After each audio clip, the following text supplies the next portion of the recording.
Hello guys and welcome to my new video. So today I decided to do a full guide for Lucid Nightmare puzzle mount.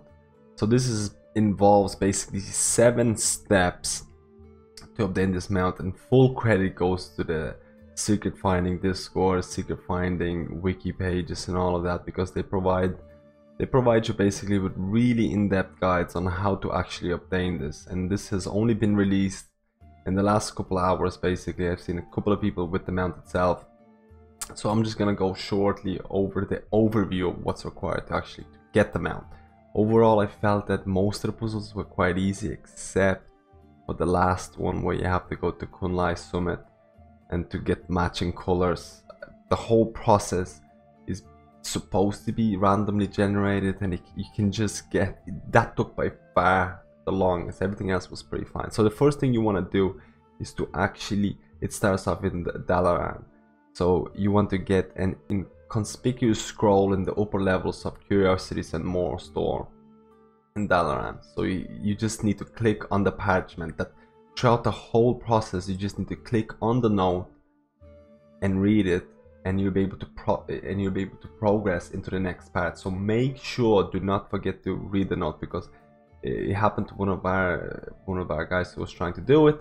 He forgot to read the note and he had to go back all the way. So don't forget to read it. Then you have to travel to Ulduar. You need to click a dusty lever, which basically happens to be on the top left hand side of the XT's room.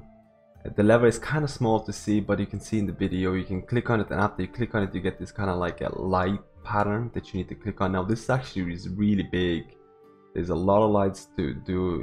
If you can do this in a group, no problem. You can do this as part of the group, and this is the pattern that you need to match. Make sure that you actually calculate the amount of lights you need to do, because you need to make sure you get this right. When you get this right, you'll actually get a parchment again in the middle of the room, basically showing you that you did this right, and you can progress onto the next part. Remember, top left hand corner in the room, and you need to get this pattern completely right. You can actually kill XT, this 002 boss.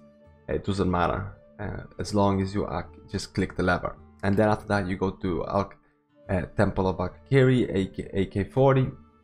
You go to the end boss. It's actually quite a long walk to it. You go just right past the last boss, Situn. You keep going straight, and you'll see a mind larva on an altar. You click on it, and then you'll go into this kind of game that you need to match 3 or 4 or 5 matching figures.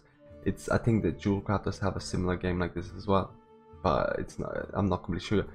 The thing for this to actually, if you play this game enough, the game will disappear and the scroll will appear on the altar itself. Now, we did this as part of a 3-people group.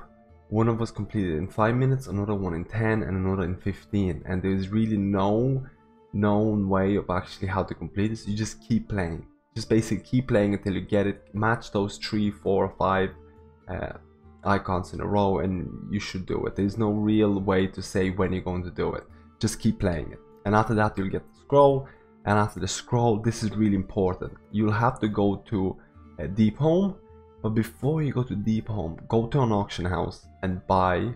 You can either craft it or buy it, but it's much harder to craft it because you need to get a specific tailoring recipe for it. But you can just buy a Shadow Weave mask. You need to have the Shadow Weave mask.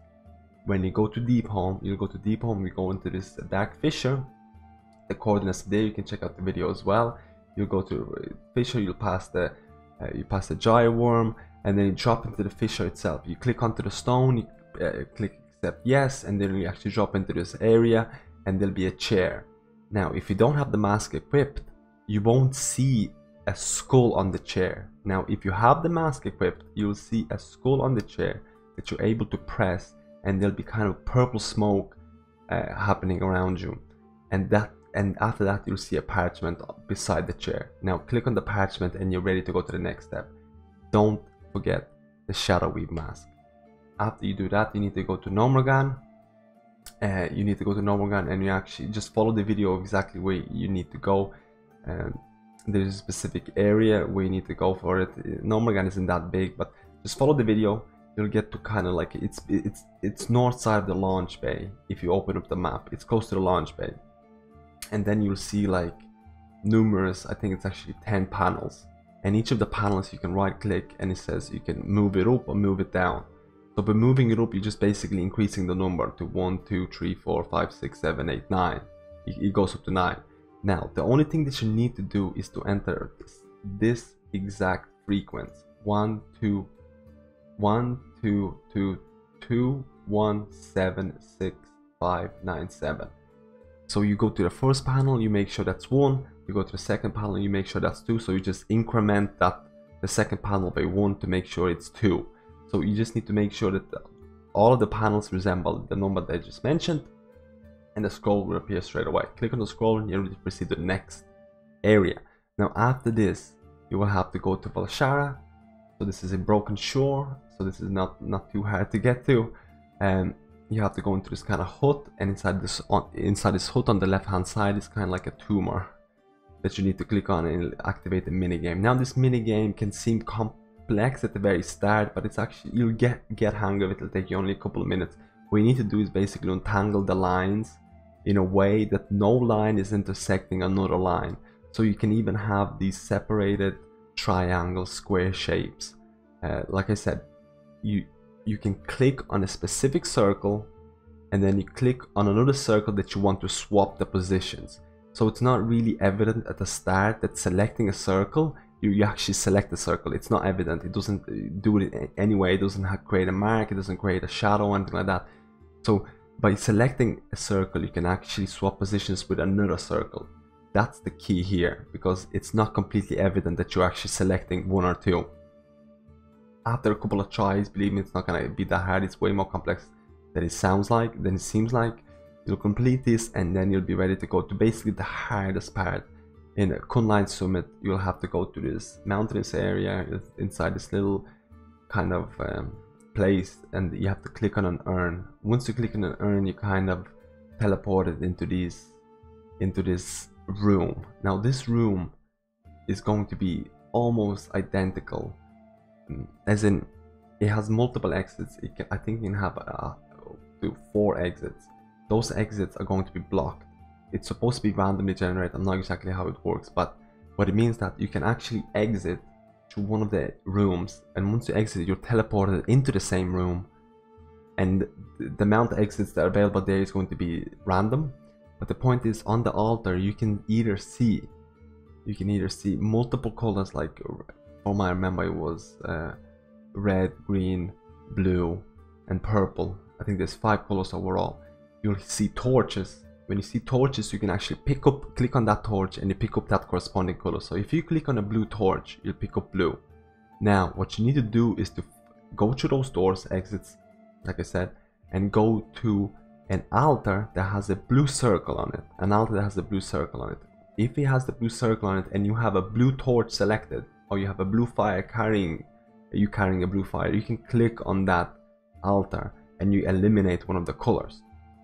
Now the problem for this is that it can be really daunting to actually find all the colors, because it's supposed to be randomly generated. The best advice I can give you, it does follow a map sequence, as in you can actually trace your steps. You can get a piece of paper, you can get a piece of paper, get a pen, and actually trace where you're going. Now in my instance, I actually had, I don't know, like 40 or like around 20 steps from, let's say, red torch to a red altar. So it's really, there can be really hard scenarios where you're going to have to really use pen and paper. What you need to do is basically get each of the colors, each of the torches into the corresponding altars. And after you do that, which is probably the hardest part of the whole thing, after you do that, you'll see the chat, you'll see the people there trying. The chat can be quite funny. After that, you just basically travel to Karzan, then Ring Pass. You have to go into the crypts. You can see the map here in the video. You go into the crypts, you go down in the crypts, you can stay on the left and you can turn right. Just make sure that you basically keep going down. You need to keep going down until you actually see this pile of bones.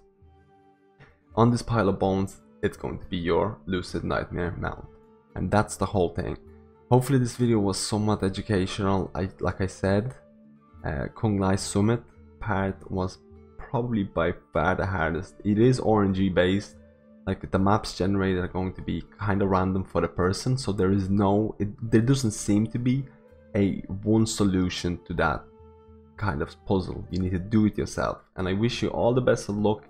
Enjoy the mount. Unfortunately the mount cannot fly, or at least doesn't seem to fly. Enjoy the mount, and hopefully this was a helpful video. If you like the video, please subscribe. It helps out the channel a lot, and I'll see you in my next little guide.